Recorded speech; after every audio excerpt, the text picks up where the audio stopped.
IBN-7 हौसला है। आज अमेरिका के राष्ट्रपति श्रीमान बराक ओबामा जी हमारे साथ हैं। पिछले कुछ महीनों से मन की बात मैं आपसे करता आया हूं, लेकिन आज देश के भिन्न-भिन्न कोने से बहुत से लोगों ने सवाल पूछे हैं, लेकिन ज्यादातर सवाल राजनीति से संबंधित है, विदेश नीति से संबंधित है, आर्थिक नीति से संबंधित है, लेकिन कुछ सवाल वो हैं जो दिल को छूने वाले हैं।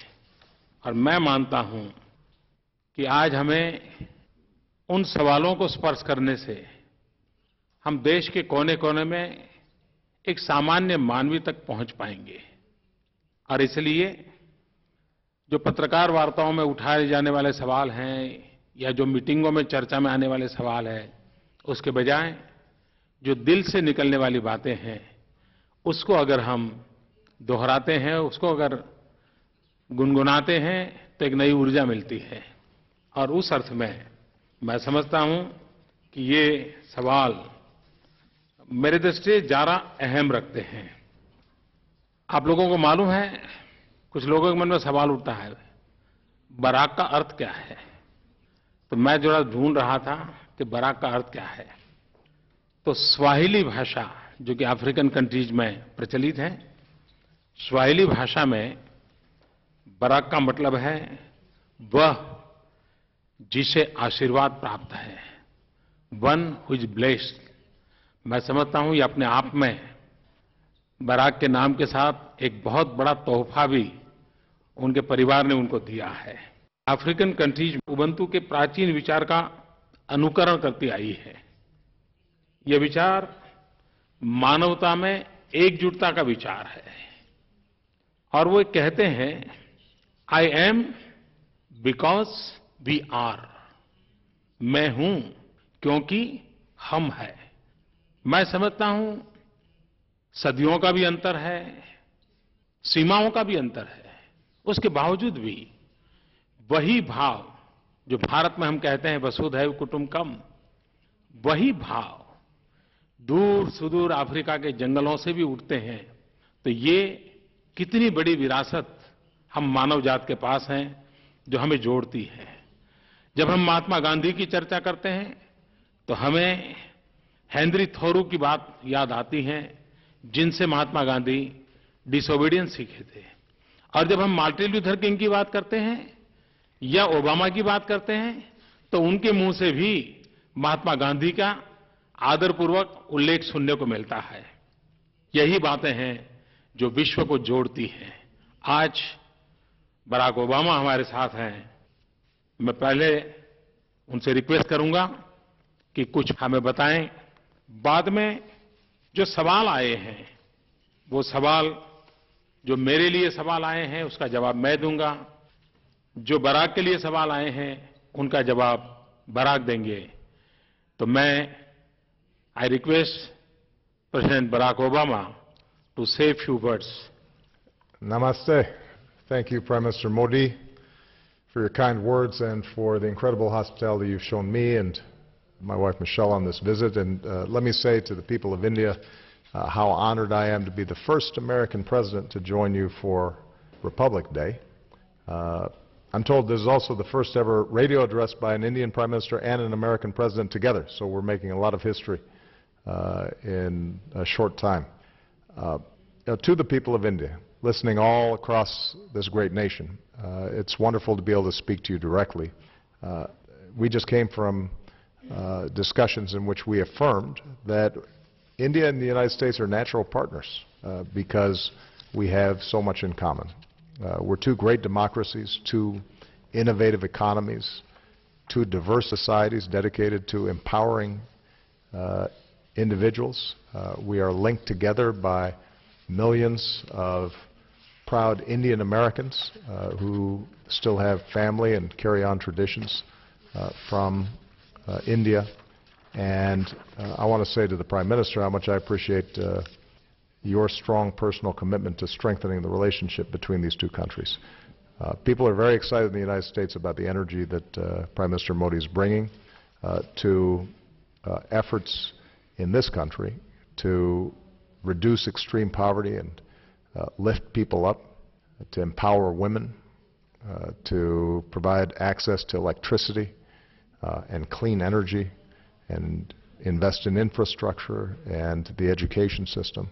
And on all these issues, we want to be partners because many of the efforts that I am promoting inside the United States to make sure that young people get the best education possible, to make sure that ordinary people are properly compensated for their labor and paid fair wages and have job security and health care. These are the same kinds of issues that Prime Minister Modi, I know, cares so deeply about here. And I think there's a common theme in these issues.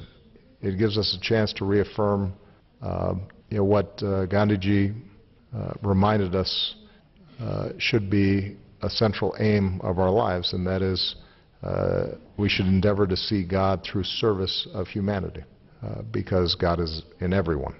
So these shared values, these convictions, are a large part of why I'm so committed to this relationship. I believe that if the United States and India join together on the world stage around these values, then not only will our peoples be better off, but I think the world will be more prosperous and more peaceful and more secure for the future. So thank you so much, Mr. Prime Minister, for giving me this opportunity to be with you here today. Barack, the first question comes from Raj from Mumbai. उनका सवाल है, अपनी बेटियों के लिए आपके स्नेह के बारे में सारी दुनिया जानती है। अपनी बेटियों को आप भारत के बारे में अपने अनुभव कैसे बताएंगे? क्या आप उनके लिए कोई खरीदारी करने की योजना बना रहे हैं? Well, first of all, they very much wanted to come. They are fascinated by India. Unfortunately, each time that I've taken a trip here, they had school and they couldn't leave school. And in fact, Malia my older daughter had exams just recently. So they are fascinated by the culture and the history of India, in part because of my influence, I think. They are deeply moved by India's movement to independence and the role that Gandhi played in not only the nonviolent strategies here in India, but how those ended up influencing the nonviolent civil rights movement in the United States.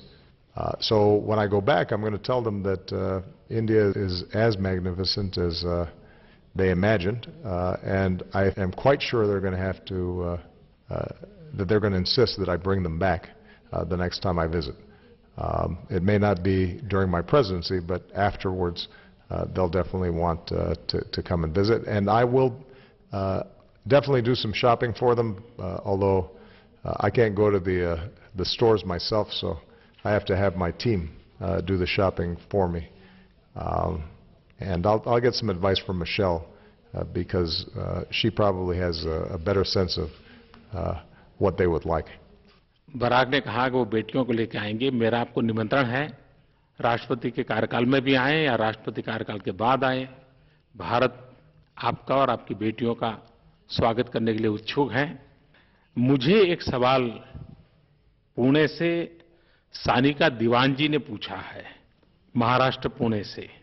उन्होंने मुझे पूछा है कि आपने Beti Bachao Beti Padhao mission शुरू किया है, क्या उसमें भी आपने अमेरिका के प्रेसिडेंट ओबामा की मदद मांगी है क्या? सानिका, आपने अच्छा सवाल पूछा है।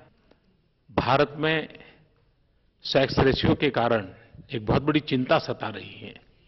1000 लड़कों के सामने लड़कियों की संख्या कम है और उसका मूल कारण लड़के और लड़की के प्रति देखने का हमारा जो रवैया है वो दोषपूर्ण है।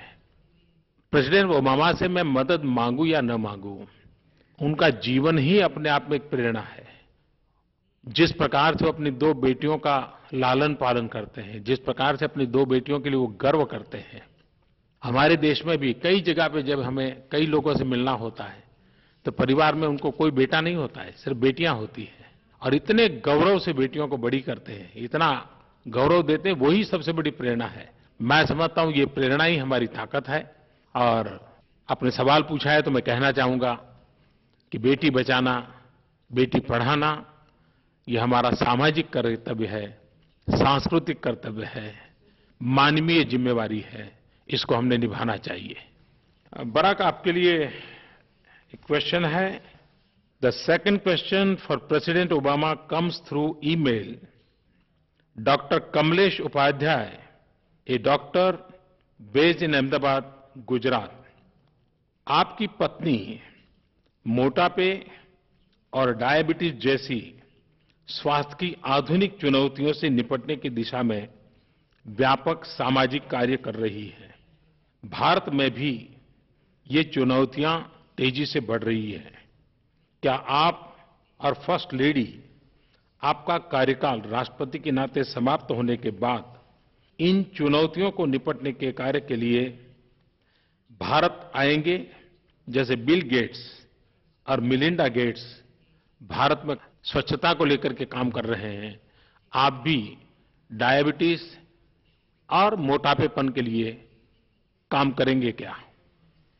Well, we very much look forward to partnering with organizations and the government and non-governmental organizations here in India around broader public health issues, including the issue of obesity. I'm very proud of the work that Michelle has done on this issue. We're seeing a worldwide epidemic of obesity, in many cases starting at a very young age. Part of it has to do with the increase in processed foods, not naturally prepared. Part of it is the lack of activity for too many children. And once they're on this path, it can lead to a lifetime of health challenges. And so this is an issue that we'd like to work on internationally, including here in India, and it is part of a broader set of issues around global health that we need to address. The Prime Minister and I have discussed, for example, how we can do a better job in dealing with issues like pandemic and making sure that we have good alert systems so that if a disease like Ebola or a deadly flu virus or polio appears, that it's detected quickly and then treated quickly so that it doesn't spread. And you know, the public health infrastructure around the world needs to be improved. I think the Prime Minister is doing a great job in focusing on these issues here in India. And India has a lot to teach many other countries who may not be advancing as rapidly in improving this public health sector. But it has an impact on everything, because if children are sick, they can't concentrate in school, and they fall behind. It has a huge economic impact on the countries involved. And so we think that there's a lot of progress to be made here, and I'm very excited about the possibilities of continuing this work even after I leave office. मुझे एक सवाल श्रीमान अर्जुन ने पूछा है और बड़ा interesting सवाल है। उन्होंने पूछा है कि मैंने व्हाइट हाउस के बाहर एक पर्यटक के रूप में आपकी एक पुरानी फोटो देखी है, जब आप बीते दिनों सितंबर में वहां गए तो कौन सी बात आपके दिल को छू गई? ये बात सही है कि मैं जब पहली बार अमेरिका गया था तो व्हाइट हाउस जाना तो हमारे नसीब में नहीं था। तो व्हाइट हाउस से दूर एक लोहे की बहुत बड़ी जाली लगी हुई है, तो हम जाली के बाहर खड़े रह करके फोटो निकाली थी, पीछे व्हाइट हाउस दिखता है। और अब प्रधानमंत्री बन गए तो वो फोटो भी पॉपुलर हो गई। लेकिन तब मैंने कभी सोचा नहीं था कि मुझे भी कभी जिंदगी में व्हाइट हाउस में जाने का अवसर आएगा। लेकिन जब मैं व्हाइट हाउस गया, एक बात ने मेरे दिल को छू लिया और मैं ये कभी भूल नहीं सकता हूं। बराक ने मुझे किताब दी। वे किताब काफी मेहनत करके खोज करके लाए थे और 1894 में वो किताब प्रसिद्ध हुई थी। स्वामी विवेकानंद, जो मेरे जीवन की प्रेरणा है, वे शिकागो गए थे, वर्ल्ड रिलीजन कॉन्फ्रेंस में गए थे, और वर्ल्ड रिलीजन कॉन्फ्रेंस में जो भाषण हुए थे उसका वो कंपाइलेशन था। वो किताब खोज करके मेरे लिए लाए थे। यानी वो घटना मेरे लिए दिल को छूने वाली थी। लेकिन उतना ही नहीं, उन्होंने वो किताब के पन्ने खोल खोल करके क्या क्या उसमें लिखा है वो मुझे दिखाया। मतलब कि वो पूरी किताब देख चुके थे और इस गर्व के साथ मुझे कहा कि मैं उस शिकागो से आता हूं जहां स्वामी विवेकानंद आए थे। ये बातें मेरे मन को बहुत छू गई थी और मैं जीवन भर ये मैं अपनी विरासत मानता हूं। तो कभी व्हाइट हाउस के से दूर कहीं खड़े रह करके फोटो निकालना और फिर कभी व्हाइट हाउस में जाकर के जिनके प्रति मेरी श्रद्धा रही है उनके जीवन की किताब प्राप्त करना, आप कल्पना कर सकते हैं कि दिल को कितना स्पर्श कर गया होगा। बराक, आपके लिए एक क्वेश्चन है। Himani from Ludhiana, Punjab. Question is for you. Well, the question is, did you both imagine you would reach the positions that you've reached today? And it's interesting, Mr. Prime Minister, you talking about the first time you visited the White House and being outside that iron fence. The same is true for me. When I first went to the White House, I stood outside that same fence and looked in, and I certainly did not imagine that I would ever be visiting there, much less living there. I think both of us have been blessed with extraordinary opportunity, coming from relatively humble beginnings. And when I think about what's best in America and what's best in India, the notion that a tea seller or somebody who was born to a single mother like me could end up leading our countries is an extraordinary example of the opportunities that exist within our countries. Now, I think part of what motivates both you and I is the belief that there are millions of children out there who have the same potential, but may not have the same education, may not be getting exposed to opportunities in the same way. And so part of our job, part of government's job, is that young people who have talent and who have drive and are willing to work for it are able to succeed. And that's why emphasizing school, higher education, making sure that children are healthy, and making sure those opportunities are available to children of all backgrounds, girls and boys, people of all religious faiths and all races in the United States, is so important, because you never know who might be the next Prime Minister of India or who might be the next President of the United States. They might not always look the part right off the bat, and they might just surprise you if you give them a chance. Thank you Barack. ये सवाल हिमानी लुधियाना पंजाब से मुझे भी पूछा है कि क्या आपने कभी इस पद पर पहुंचेंगे इसकी कल्पना की थी। जी नहीं, कभी कल्पना नहीं की थी, क्योंकि मैं तो जैसे बराक ने बताया बहुत ही सामान्य परिवार से आता हूं। लेकिन मैं बहुत लंबे अरसे से सबको ये कहता आया हूं कि कुछ भी बनने के सपने कभी मत देखो। अगर सपने देखने हैं तो कुछ करने के देखो। जब कुछ करते हैं तो संतोष भी मिलता है और नया करने की प्रेरणा भी मिलती है। सिर्फ बनने के सपने देखते हैं और नहीं बन पाते हैं तो सिवाय निराशा कुछ हाथ नहीं लगता है। और इसलिए मैंने जीवन में कभी कुछ भी बनने का सपना देखा नहीं था। आज भी कुछ बनने के सपने दिमाग में है ही नहीं, लेकिन कुछ करने के जरूर हैं। और भारत माता की सेवा करना, 125 करोड़ देशवासियों की सेवा करना, इससे बड़ा सपना क्या हो सकता है। वो ही करना है। मैं हिमानी का बहुत आभारी हूं।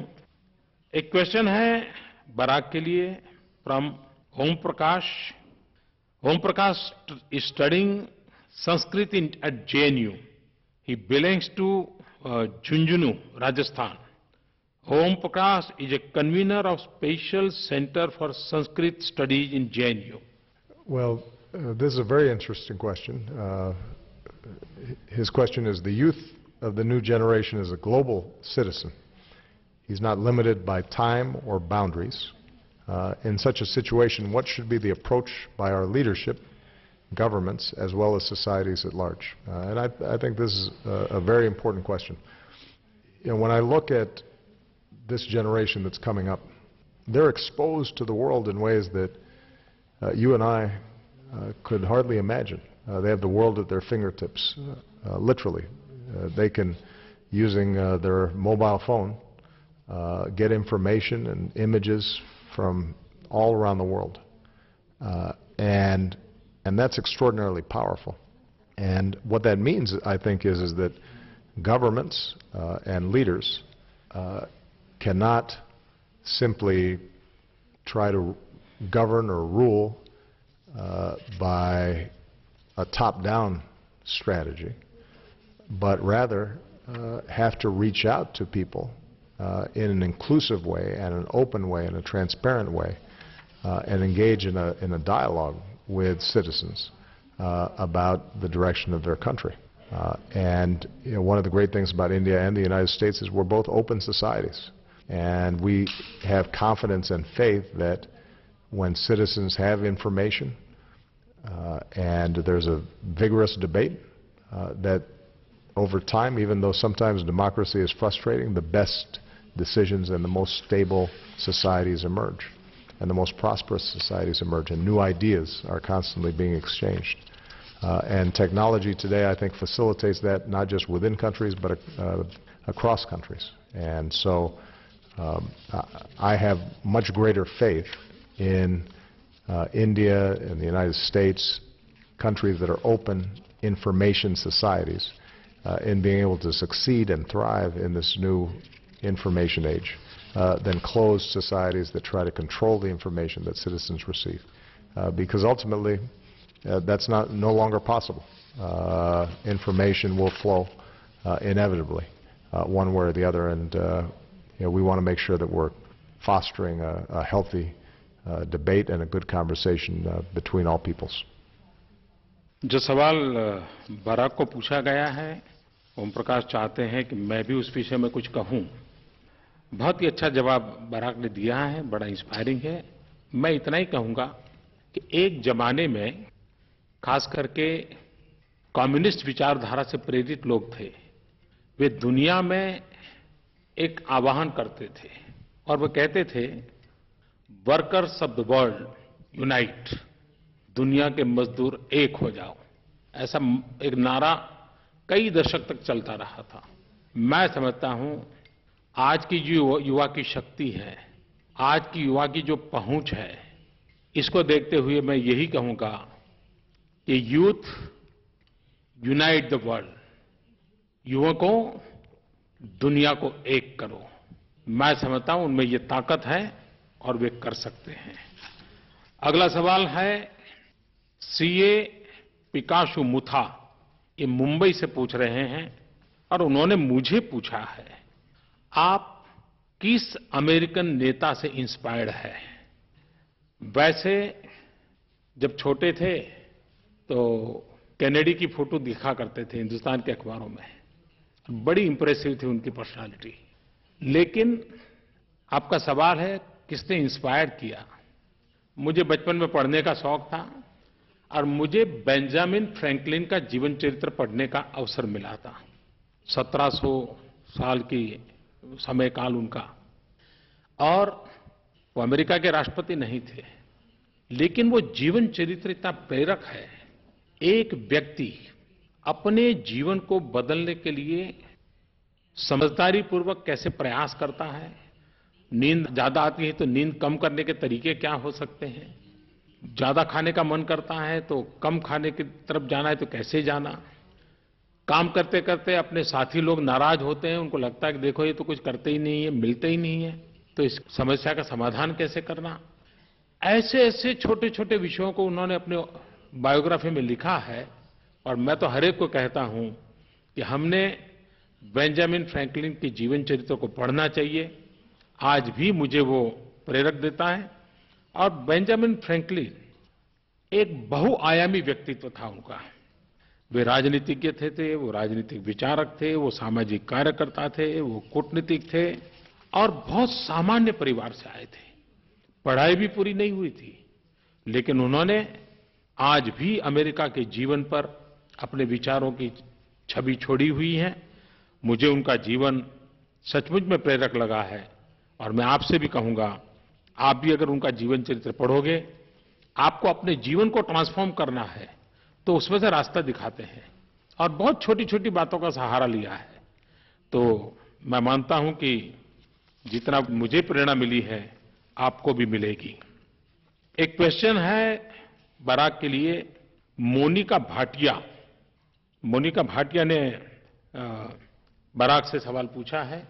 Well, the question is, as leaders of two major economies, what inspires you and makes you smile after a bad day at work? And that's a very good question. You know, I say sometimes that the only problems that come to my desk are the ones that nobody else solves. If they were easy questions, then somebody else would have solved them before they reached me. So there are days when it's tough and frustrating, and that's true in foreign affairs, that's true in domestic affairs. But I tell you what inspires me, and I don't know, Mr. Prime Minister, if you share this view. Almost every day I meet somebody who tells me, you made a difference in my life. So they'll say, the health care law that you passed saved my child who didn't have health insurance, and they were able to get an examination from a physician, and they caught an early tumor, and now he's doing fine. Or they'll say, you helped me save my home during the economic crisis. Or they'll say, I couldn't afford college, and the program you set up has allowed me to go to the university. And sometimes they're thanking you for things that you did 4 or 5 years ago. Sometimes they're thanking you for things you don't even remember, or you're not thinking about that day. But it's a reminder of what you said earlier, which is if you focus on getting things done as opposed to just occupying an office or maintaining power, then the satisfaction that you get is unmatched. And the good thing about service is that anybody can do it. If you're helping somebody else, the satisfaction that you can get from that, I think, exceeds anything else that you can do. And that's usually what makes me inspired to do more and helps get through the challenges and difficulties that we all have. Because obviously we're not the only people with bad days at work. I think everybody knows what it's like to have a bad day at work. You just have to keep on working through it. Eventually, you'll make a difference. सचमुच में Barack ने मन की बात कही है कि हम भी भले किसी पद पर क्यों ना हो, हम भी इंसान हैं। ऐसी छोटी-छोटी चीजें हमें प्रेरणा देती हैं। मेरा भी मन करता है मैं एक घटना मेरे अपने जीवन की बताऊं। मैं जीवन में बहुत वर्षों तक एक प्रकार से परिव्राजक रहा। लोगों के घर में मुझे खाना मिलता था, कोई जो बुलाता था वो मुझे खिलाता था। एक बार एक परिवार मुझे बार-बार कहता था कि आप मेरे घर खाना खाने आइए, लेकिन मैं जाता नहीं था। इसलिए नहीं जाता था कि वो बहुत गरीब परिवार था, और मुझे लगता था कि मेरा उनके यहाँ भोजन के लिए जाऊंगा, उन पर बोझ बन जाऊंगा। लेकिन उनका प्यार उतना था, उनका आग्रह इनका था कि आखिरकार मुझे झुकना पड़ा। अब मैं उनके घर भोजन के लिए गया। जब भोजन के लिए हम बैठे, बहुत छोटी सी झोपड़ी जैसी जगह थी, तो उन्होंने मुझे बाजरे की रोटी और दूध दिया। लेकिन उनका छोटा बच्चा उस दूध की ओर देख रहा था। ऐसा लगा कि जैसे इस बच्चे ने कभी दूध देखा नहीं है। तो मैंने तुरंत वो दूध का कटोरा उस बच्चे को दे दिया, और उसने तुरंत पल दो पल में उसको पी लिया। उसके घर के लोग बहुत नाराज हो गए कि इसने दूध क्यों पी लिया। और मैंने अनुभव किया कि उस बच्चे ने शायद माँ के दूध के सिवा कभी भी दूध पिया नहीं होगा। और मुझे अच्छा खिलाने के इरादे से वो दूध ले आए थे। इस बात ने मुझे इतनी प्रेरणा दी कि गरीब झुग्गी झोपड़ी में रहने वाला व्यक्ति मेरे लिए इतनी चिंता करता है, तो मुझे अपना जीवन ऐसे लोगों के लिए लगा देना चाहिए। तो यही बातें हैं जो प्रेरणा देती हैं। और बराक ने भी बहुत ही एक सामान्य मन को क्या क्या लगता है हमारे सामने बताया है। मैं बराक का बहुत आभारी हूं कि उन्होंने इतना समय दिया। और मन की बात सुनने के लिए मैं देशवासियों का भी आभारी हूं। मैं जानता हूं कि भारत में रेडियो हर घर पहुंचा हुआ है, हर गली पहुंचा हुआ है। और ये रेडियो मन की बात, स्पेशल मन की बात, ये आवाज हमेशा हमेशा गूंजती रहेगी। मुझे एक विचार आया है, मैं आपके सामने रखता हूं।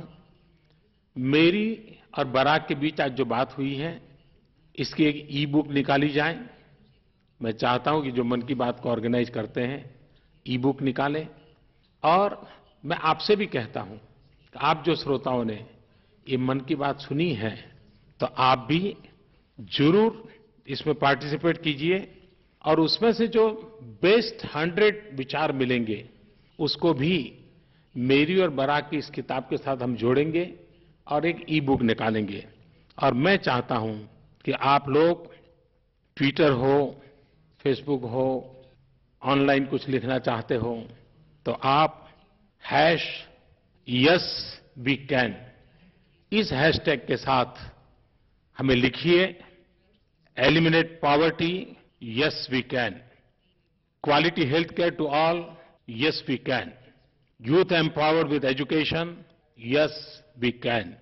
Jobs for all, yes we can. Global peace and progress, yes we can. मैं चाहता हूं कि इस टैगलाइन के साथ आप भी इस मन की बात सुनने के बाद अपने विचार, अपने अनुभव, अपनी भावना पहुंचाइए।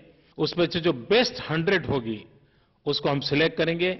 और मैंने और बराक ने जो बातें की हैं, उसकी किताब में उसको भी जोड़ देंगे। और मैं मानता हूं सच में ये हम सबके मन की बात बन जाएगी। फिर एक बार बराक का बहुत बहुत आभार, आप सबका भी बहुत बहुत आभार। और 26 जनवरी के इस पावन पर्व पर बराक के यहां आना मेरे लिए गर्व की बात है, देश के लिए गर्व की बात है। बहुत बहुत धन्यवाद।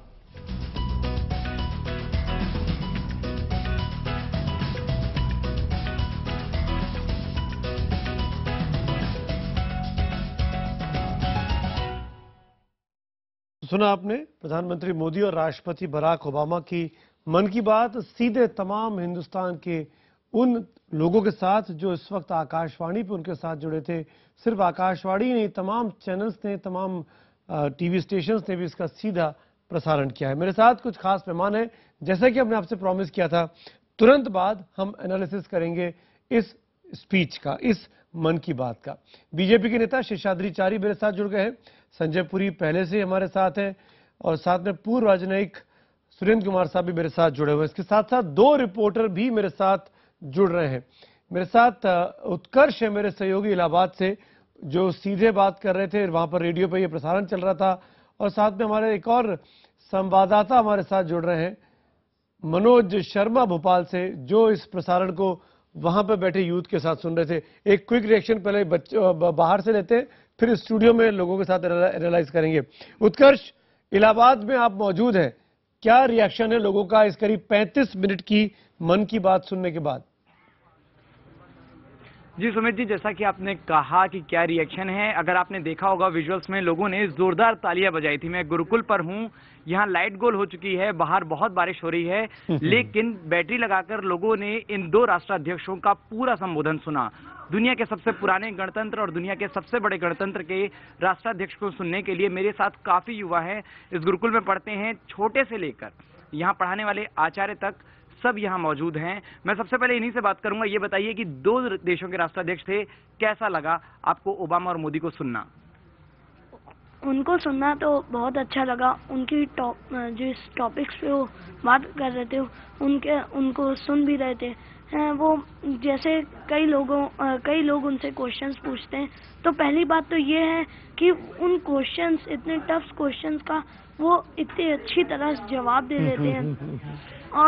और दूसरी बात, बराक ओबामा जी से, जो वर्ल्ड के सबसे ताकतवर राष्ट्र के प्रेसिडेंट हैं, उनसे भी क्वेश्चन पूछना लोगों को तो कितना इंटरेस्ट होता होगा उसमें पूछने में। बिल्कुल, हर कोई जानना चाहता है कि दो राष्ट्राध्यक्ष आम आदमी की बिल्कुल। उत्कर्ष आप रहिए, हम आते हैं आपके पास। मनोज शर्मा, मैं आपके पास भी आऊंगा। शेषाद्रिचारी, मुझे पता है आपको जाना है, मैं जाने के पहले आपका रिएक्शन जरूर लूंगा, क्योंकि आपकी लगातार इंगेजमेंट है इसके बाद भी।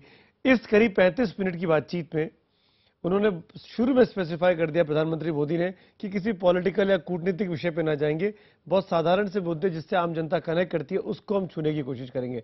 आपके हिसाब से सबसे पॉजिटिव चीज क्या लगी आपको, क्या कौन सी बात? नहीं, देखिए, एक प्रधानमंत्री के ओर से अनेक प्रयत्न किए जाते हैं।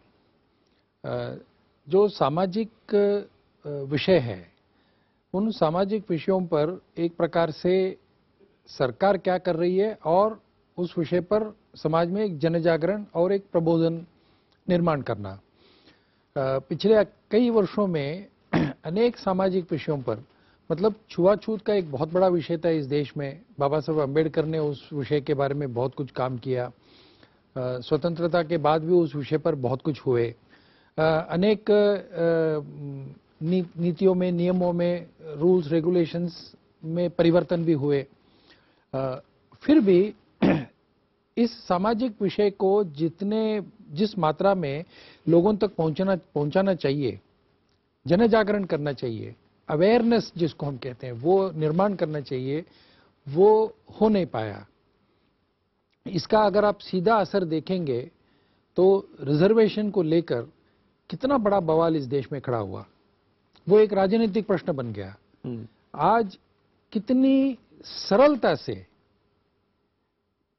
इन दोनों राष्ट्राध्यक्षों ने, मुझे लगता है कि ये हमारे देश के लोगों के लिए तो एक नई बात हो गए होगा, परंतु अमेरिका के राष्ट्रपति के लिए देश के सामने जो सामाजिक विषय है उस पर चर्चा करना, बात करना, बिल्कुल ये एक बात, जैसे बेटी बचाओ योजना के बारे में, स्वास्थ्य के बारे में, इन सभी विषयों के बारे में चर्चा करना, ये अपने आप में एक बहुत बड़ी बात है। दूसरी बात जो मुझे तुरंत ध्यान में आया, वो इन दोनों के बातों से देश के सामने नहीं बल्कि दुनिया के सामने एक विषय को उन्होंने बहुत अच्छी तरह से प्रस्तुत किया। वो यानी हमारे दोनों देशों की जो राजतंत्र है और लोकतांत्रिक मूल्यों में जो एक विश्वास है, उन दोनों का एक प्रदर्शन ये दोनों प्रेसिडेंट और प्राइम मिनिस्टर हैं। तो ये चीज डॉक्टर साहब कई बार बीते 48 घंटे में, जब से 3 दिन से यहाँ पे थे, कई बार रह रहकर इस बात का जिक्र आया दोनों राष्ट्राध्यक्षों की तरफ से। दो चीजें बहुत कॉमन है, एक तो हम लोग डाइवर्स ओपिनियन के लोग हैं, डाइवर्सिटी के से भरे हुए हमारे मुल्क है, और साथ साथ दोनों ही राष्ट्राध्यक्ष जो है बहुत ही हम्बल बैकग्राउंड से आते हैं, बहुत ही साधारण परिवार से निकलकर अपने अपने देश की अगुवाई कर रहे हैं, जो कि शायद बहुत बड़ा कनेक्ट भी स्थापित करता है। मेरे साथ जेडीयू के नेता और फॉर्मर डिप्लोमैट पवन वर्मा साहब भी इस वक्त सीधे जुड़ गए हैं। वर्मा जी, आपका रिएक्शन लेना चाहूंगा मैं इस पूरे मन की बात पर जो साथ साथ चलने की बात दोनों नेता कर रहे थे। देखिए, राष्ट्रपति ओबामा प्रधानमंत्री मोदी के साथ मन की बात में और रेडियो एड्रेस में जुड़े, ये तो अच्छी बात है, पर मैं इतना जरूर कहूंगा कि कोई नई बात कही नहीं। सवाल उनको मालूम थे, उन्होंने जवाब दिए। आजकल देश में अधिकांश मन की बात पर तो लोगों की टिप्पणी ये है कि मन की बात तो हो चुकी है, अब काम की बात भी हो देश में। पर ये एक अपने आप में एक अनोखा एक स्टेप था कि दोनों कौन सी नई बात एक्सपेक्ट कर रहे थे? एक दो चीज मैं कहना चाहता हूं। जी सर, आप कौन सी नई बात कहेंगे एक्सपेक्ट कर रहे थे? हाँ, मैं ये कह रहा था कि जहां तक संदेश की बात है, जहां तक ठोस कोई बात है, उन्होंने चर्चा की, अपने आप में बात की, उस पर एक रेडियो एड्रेस हुआ, वो अपने आप में अच्छी बात है। पर एक दो चीजों पर मैं टिप्पणी जरूर करना चाहूंगा। एक तो मुझे इस एक स्पेशल बात लगी कि एक बार फिर से बराक ओबामा साहब ने दोहराया कि गॉड इज इन एवरीवन, ईश्वर सब में बसते हैं। वो उसका संदर्भ ये है कि आज सुबह उन्होंने बड़े पॉइंटेड वे में अपने टाउन हॉल के संबोधन में रिलीजियस हार्मनी और टॉलरेंस और भारत की जो वैल्यू सिस्टम है और उनका रहना और मजबूत होना पर एक टिप्पणी की थी। उसमें बहुत सी चर्चा चल रही है। उसके बाद उन्होंने आज अपनी मन की बात में भी वो बात दोहराई कि जो भारत में होता है इस संदर्भ में उसको देश विदेश देख रहा है। एक अंतर्राष्ट्रीय नजर है भारत पे, क्योंकि सिर्फ डेवलपमेंट से ही नहीं, एक भारत यंग रिपब्लिक और एंशिएंट सिविलाइजेशन है। दूसरी बात मैं कहना चाहता हूं, सच कहता हूं, मैं इसमें कोई राजनीतिक कटुता नहीं लाना चाहता, पर जितनी बार मोदी साहब ने बराक से उनको एड्रेस किया, मुझे कुछ अटपटा लगा। देखिए, घनिष्ठता दोस्ती में अंतरंग दोस्ती हो आपकी, पर एक बेतकल्लुफी आ जाना उसमें, वो तो उनको बार बार प्राइम मिनिस्टर मोदी कहते रहे और वो हमेशा उनको बराक बराक। देखिए, सभ्यताओं में भी फर्क होता है। अमेरिका में बच्चे अपने पेरेंट्स को भी, माता पिता को भी पहले नाम से बुलाते हैं। अब आपकी जो मित्रता दिखाने का तरीका था, मतलब अनगिनत बार उन्होंने उनको बराक बराक बराक। अरे प्रेसिडेंट आए हैं आपके देश में, आपके मित्र हैं, बहुत अच्छी बात है कि आप दोनों में अच्छी दोस्ती है। ये जो इक्वालिटी, मैं समझता हूं, इक्वालिटी की जो तस्वीर सामने आ रही थी कि हम हिंदुस्तान का राष्ट्राध्यक्ष अमेरिका के राष्ट्राध्यक्ष को सीधे नाम से बुलाए, शेषाद्रिचार्य पे रिएक्शन चाहूंगा। क्यों जेडीयू के नेता पवन वर्मा इसकी आलोचना कर रहे हैं? देखिए, पवन जी एक डिप्लोमेट रहे हैं जी, और डिप्लोमेसी से संबंधित लोग जो हैं खास करके, वो इन विषयों के बारे में काफ़ी एक दृष्टि से एक टची हैं ही, होते भी हैं। और ये सही भी है कि प्रत्येक देश का एक अपना एक व्यवहार है। जैसे ब्रिटेन के जो लोग हैं, ब्रिटिश व्यक्ति जो है, वो इन फॉर्मेलिटीज़ को बहुत गहराई से चाहते हैं। मतलब महारानी का बेटा जो होगा, हाँ, वो भी अगर अपने बटलर को कोई पत्र देता है और कहे, वो ये नहीं कहेगा कि please deliver this letter to my mother, वो कहेगा please hand it over to her majesty. Right. यानी बेटा भी अपने माँ को मदर नहीं कहेगा, हर मैजेस्टी ही कहेगा। राइट। परंतु अमेरिका में ऐसी बात नहीं है। अमेरिकन्स जो हैं, वो कितने भी बड़े छोटे क्यों ना हो, वो फर्स्ट नेम से बिल क्लिंटन को अगर किसी ने कहा बिल, तो उनको कोई बहुत बुरा नहीं लगेगा, अटपटा सा नहीं लगेगा। ये उनको नहीं लगेगा, लेकिन हमको लगता है। इसीलिए इनका जो कहना है उसमें कुछ बोल रहे हैं पवन वर्मा, कुछ बोल रहे हैं। तथ्य है। पवन जी, आप कुछ बोल रहे हैं? मैं सिर्फ ये कह रहा हूं, मैं चारी साहब की बहुत इज्जत करता हूं। एक हमारी सभ्यता है, एक एशियाटिक कल्चर होता है और हमें उसको छोड़ने की जरूरत भी नहीं है। जैसे अंत में प्रधानमंत्री ने इसको फिर प्रचार प्रसार से एक बड़े पैमाने पर जोड़ दिया और उसमें यस वी कैन का मोटो लगा दिया। वो तो ओबामा साहब का रहा था कैंपेन में। कुछ हम अपना भी तो रखे, तो इसलिए लेकिन निभाएं। वर्मा जी, आपने जो बात कही ना, उस पर एक डॉक्टर शेषाद्रिचार्य का रिएक्शन जरूर लूंगा मैं आऊंगा आपके पास। सर, ये जो बात थी गॉड इज इन एवरीवन, जो वो इशारा कर रहे हैं कि हिंदुस्तान में जो कुछ चल रहा है, जो कुछ ताकतें हैं जो कि आपके परिवार से जुड़ी हुई हैं, और कहीं ना कहीं प्राइम मिनिस्टर को उनको लेकर बार बार अपने आप को एक्सक्यूज देना पड़ता है, अपने आप देश के सामने माफी मांगनी पड़ी, चाहे हम सबको पता है। क्या आपको लगता है कि ये चीजें अंडरलाइन करने की कोशिश कर रहे थे बराक ओबामा? नहीं, देखिए, इसमें भी फिर हम जो गलती कर रहे हैं, वो कोई भी दुनिया में भाषण करे, हमें लगता है कि ये हमारे संदर्भ में कह रहे हैं। मुझे नहीं लगता है कि अमेरिकी राष्ट्रपति जो हैं वो हमारे देश के संदर्भ में कर रहे हैं।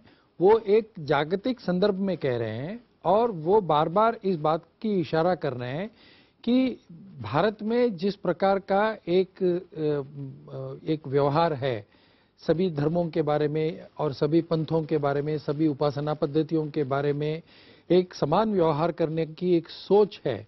वो जो नेशनल वैल्यूज जिसको उन्होंने कहा, इस वैल्यूज के बारे में उन्होंने कहा है। इस पर टिप्पणी इसका उल्लेख किया, कितना, केवल इतना ही नहीं, परंतु उन्होंने कहा कि इस बात को भारत ने अपने संविधान में स्थान दिया है।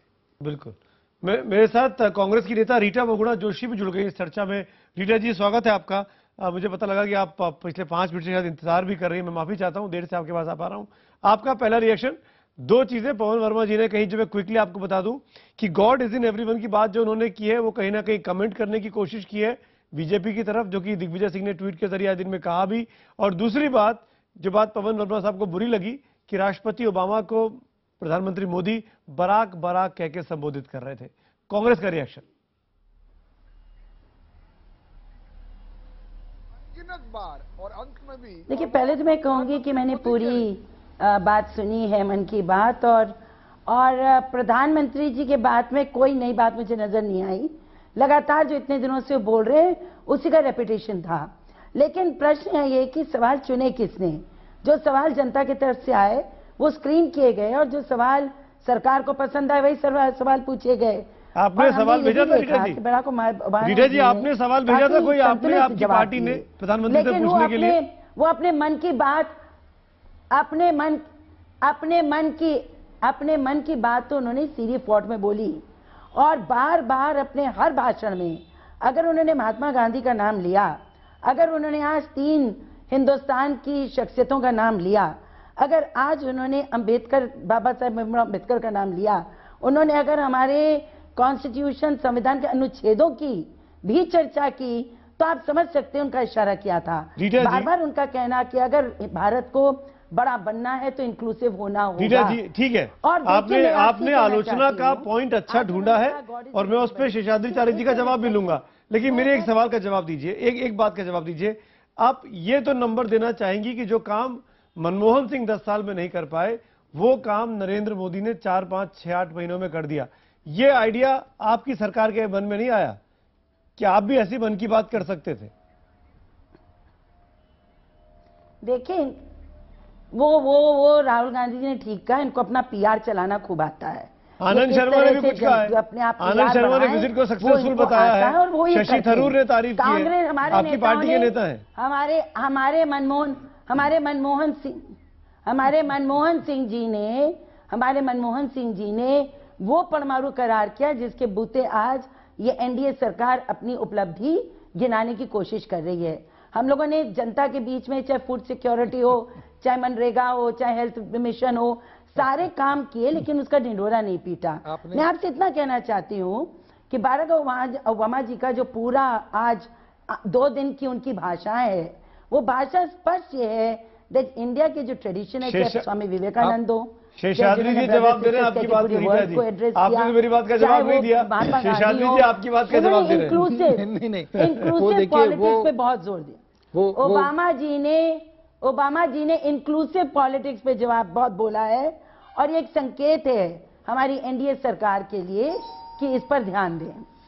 नहीं, रीटा जी अपनी मन की बात नहीं कह सकती हैं, लेकिन आपने बड़ा कठिन सवाल पूछा। जितने कठिन सवाल ओबामा और मोदी को नहीं आया, उतना कठिन आपने उनको पूछा। देखिए, मनमोहन सिंह जी अगर अपनी मन की बात करते तो उनकी नौकरी चली जाती थी। वो अपनी मन की बात नहीं कह सकते थे। सिर्फ एक बार उन्होंने अपनी मन की बात कही और किया भी, वो था Indo US civil nuclear deal को उन्होंने अपने सरकार को ताक पर रखकर किया। अगर वो ये नहीं कहते या तो ये डील होगा या मैं प्रधानमंत्री रहूंगा। तो आप ये बात मान रहे हैं कि जो बात रीटा जी कह रही हैं कि कांग्रेस ने नींव रखी थी? नहीं, देखिए, आज आप फल काट रहे हैं। सबसे पहले इस विषय के बारे में जो 2 पहले शुरू के ड्राफ्ट्स बने थे, वो 2003 और 4 में अटल बिहारी वाजपेयी के समय में बने थे। ये कांग्रेस ने भी हमको कहा था, जब इस विषय पर हमारा थोड़ा विरोध था, तो कांग्रेस वालों ने हमको कहा कि ये विषय तो आपके प्रधानमंत्री वाजपेयी जी ने शुरू किया है, इसलिए आप क्यों विरोध कर रहे हैं? हमने कहा कि उस समय का मामला अलग था, आज का मामला अलग है, और जिस पैरामीटर्स को लेकर आप चल रहे हैं उस पर हमारा विरोध है। कुल मिलाकर डील का हमारा विरोध नहीं है, परंतु जो पैरामीटर्स आप तय कर रहे हैं उस पर हमारा विरोध है। एनीवे, जो मैं आज भी कह रहा हूं, ये मेरा व्यक्तिगत विचार है, मैं पार्टी का भी ये विचार है कि एनएसजी वेवर मिलने तक जो मनमोहन सिंह जी ने काम किया वो कोई बहुत कम नहीं था, बहुत बड़ा काम था। वो इस पूरे, आप अगर इसको एक इंडो यूएस न्यूक्लियर डील को, मैं बार बार इसका उल्लेख कर चुका हूं, एक मल्टी हर्डल रेस बिल्कुल ये है। इसीलिए ये मत समझिए कि अभी जो कुछ भी हुआ है उसके कारण ये पूरा समाप्त हो गया। आगे चलकर भी बहुत से इसमें दिक्कतें आएंगी, इन दिक्कतों को भी हमें पार करना होगा। रीटा जी देखिए, खुलकर शेषाद्री जी ने आपके प्रधानमंत्री की तारीफ की है, अब तो आप भी तारीफ कर सकती हैं। कल नहीं, देखिए मैं तो कह रही हूं डिप्लोमेसी एक दिन का खेल नहीं है, बरसों बरसों में डिप्लोमेसी जो है वो ग्रो करती है, बढ़ती है। लेकिन इन्होंने तो स्वीकार किया, इनकी पार्टी के और लोग, विचारधारा के और लोग स्वीकार नहीं करते इस बात को। मैं इतना कहना चाहती हूँ कि ओबामा जी आए हैं, रीटा जी आप स्वीकार कर लीजिए, आपकी पार्टी भले स्वीकार करे ना करे। बहुत सारे रास्ते में सरलीकरण करने की बात कही है, परंतु अभी कुछ तथ्य समक्ष नहीं है, तथ्यों को समक्ष आने दीजिए। और ये बात सच है, बार बार बराक बराक कहना हम लोगों को भी बुरा लगा। हमारे यहाँ तो जी कहा जाता है, हम जब भाषण देते हैं सार्वजनिक तो हमसे जो छोटा 20 साल का भी है उसको भी हम जी करके नाम से पुकारते हैं। ऐसे देखिए, आप अपनी दोस्ती में बंद कमरे में कोई भी नाम बुलाइए। ठीक है, मैं आप तीनों शख्सियत पॉलिटिकल हैं, आपकी अपनी अपनी मजबूरियां हैं, मैं समझ सकता हूं इस बराक को लेकर। दो न्यूट्रल वॉइसेस मेरे पास बैठी हैं जो किसी पॉलिटिकल पार्टी से संबंधित नहीं है। संजय पुरी वहीं रहते हैं विदेश में, हिंदुस्तानी है, उनसे पूछता हूं। संजय जी, आपके हिसाब से बराक ओबामा को बराक के नाम से संबोधित करना क्या ये गलत था? क्या ये अमेरिका में रहने वाले हिंदुस्तानियों को पसंद नहीं आएगा? इसके दो स्कूल ऑफ थॉट हैं। एक तो मैं आपकी थॉट पूछ रहा हूं। मैं अपनी थॉट आपको मैं बता रहा हूं, मगर उसमें थोड़ी क्लैरिफिकेशन है। यूनाइटेड स्टेट्स में जब एक आदमी प्रेसिडेंट हो जाता है, वो लाइफ के लिए प्रेसिडेंट कहला जाता है। अभी भी उनको प्रेसिडेंट क्लिंटन बोलते हैं, अभी भी उनको प्रेसिडेंट बुश बोलते हैं। अगर वो सेनेटर होता है हमेशा सेनेटर कहा जाता है, गवर्नर होता है हमेशा गवर्नर कहा जाता है। तो वो डेजिग्नेशन जो है डिप्लोमेसी और जो भी आपको, वो हमेशा रहता है। इनफॉर्मेलिटी होती है मगर वो देख के इनफॉर्मेलिटी होती है।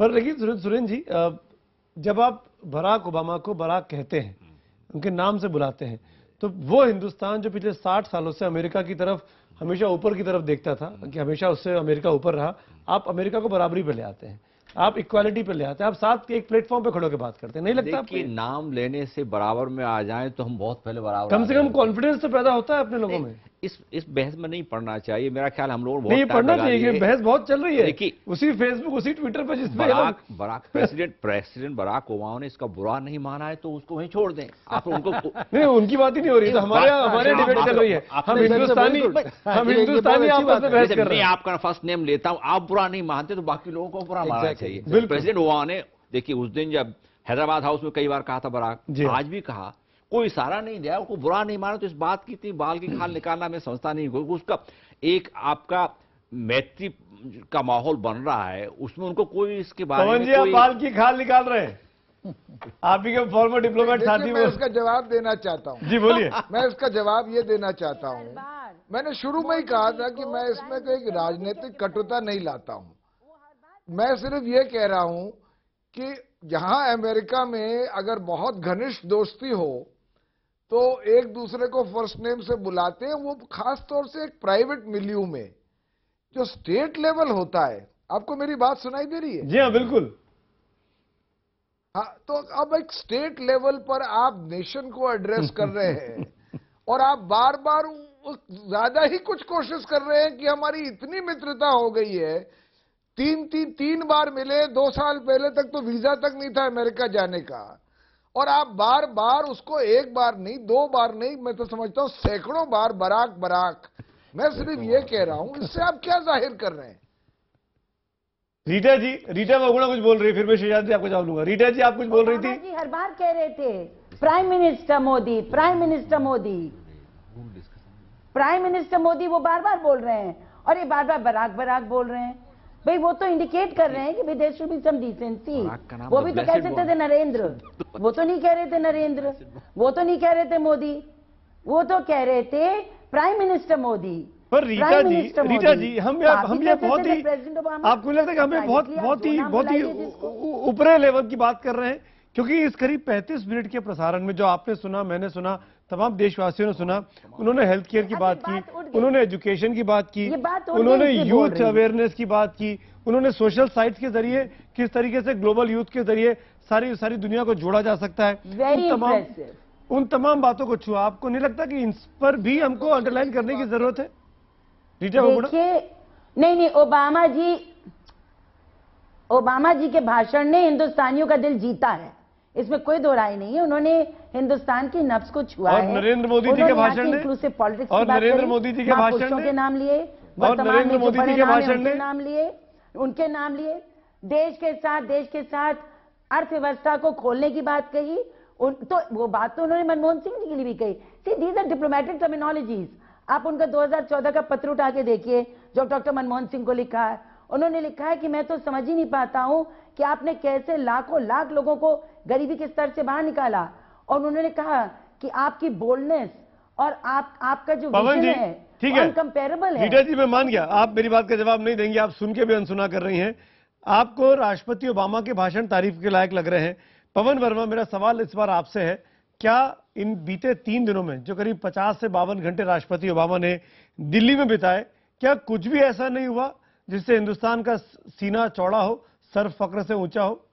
पवन वर्मा, देखिए, ये सब जो शब्द, जो आपकी जुमले हैं ना, सीना चौड़ा होना, सर का, देखिए मैं नहीं कहता कि इसमें कोई विफलता हुई है। मैं समझता हूं ये अच्छी बात है कि अमेरिका के साथ हमारे जो रिश्ते हैं वो सुदृढ़ हो रहे हैं और नरेंद्र मोदी जी ने इस पे एक अच्छी पहल की है। पर बिना तथ्यों को जाने, without knowing the fine print, हम क्या टिप्पणी करें? किसी भी आप मुद्दे को ले लीजिए, चाहे वो ट्रेड हो, उससे इन्वेस्टमेंट ट्रीटी जुड़ी है, वो न्यूक्लियर एग्रीमेंट पर हम देखना चाहते हैं कि साहब आपने लायबिलिटी पे क्या तय किया है। डिफेंस पे हम जानना चाहते हैं कि जॉइंट प्रोडक्शन और को डेवलपमेंट पे आपकी क्या राय बनी है। पाकिस्तान पे आपकी क्या सामरिक दृष्टि साथ बनी है। बिल्कुल, तो हम कई तथ्यों का इंतजार कर रहे हैं। बिल्कुल, पर हम ये जरूर कहते हैं कि इतना जरूर उपलब्ध हुआ है कि आज नरेंद्र मोदी सार्वजनिक रूप से प्रेसिडेंट ओबामा को कहने के बजाय बराक जरूर बार बार कह रहे हैं। शेजाद बिचारी, ये इसकी पीछे की वजह क्या, आपको क्या लगता है? क्यों ये जो बार बार पवन वर्मा घूम फिर के बराक पे आ जाते हैं, उनको शायद क्रिटिसाइज करने के लिए और ठोस चीजें नहीं मिल पा रही हैं? नहीं, ये मैं इस बात से सहमत हूं। आपका कहना कुछ हद तक सही है कि कांग्रेस और गैर बीजेपी जो दल पार्टियां हैं, खास करके अब पवन जी का संबंध जेडीयू से ज्यादा है। अब साधारणतया एक परिस्थिति हमारे देश में, एक बड़ी विकट परिस्थिति है, बड़ा खराब है, बहुत खराब है। ये इससे मैं बिल्कुल सहमत नहीं हूं। किसी भी दल में, अगर मैं बीजेपी में हूं और मैं अगर कह दूं कि किसी कांग्रेसी का भाषण बहुत अच्छा हुआ, अच्छा रहा, तो तुरंत अगर मेरी पार्टी के लोग मुझे शक से देखने लगे, तो ये डेमोक्रेसी के लिए अच्छा नहीं है। तो ये क्या भारतीय राजनीति की दिक्कत है? हर पार्टी में ऐसा होता है? अमूमन भारत की राजनीति में करीब करीब सभी दलों में ऐसा है। It's probably lack of maturity कह सकते हैं आप इसको, एक प्रकार का to be very touchy about these things. जैसे कांग्रेस की बात आज हो रही है, मतलब कांग्रेस में तो बड़ी दिक्कतें पैदा कर दी। कांग्रेस के एक बहुत अच्छे पुराने नेता, जो आज के कांग्रेसी नेता पैदा होने के पहले से कांग्रेस में है आप समझ तो गए हैं किसका उल्लेख है। उन्होंने इतना ही कहा कि जो मोदी जी की जो जीत है वो भारतीयता का जीत है, मतलब मोदी जी भारतीयता को समझ सके। अब इस पर आप अगर चर्चा करेंगे तो उन्होंने अच्छा कहा या बुरा कहा, ये दोनों बातें, लेकिन बड़ी दिक्कत हो गई उनको। He was pulled up. हाँ, बिल्कुल। और उनकी टिप्पणी किसने की? उनके पार्टी के ऐसे व्यक्ति ने जिनका उम्र इतना नहीं है जितना इनका अनुभव है। मैं बीच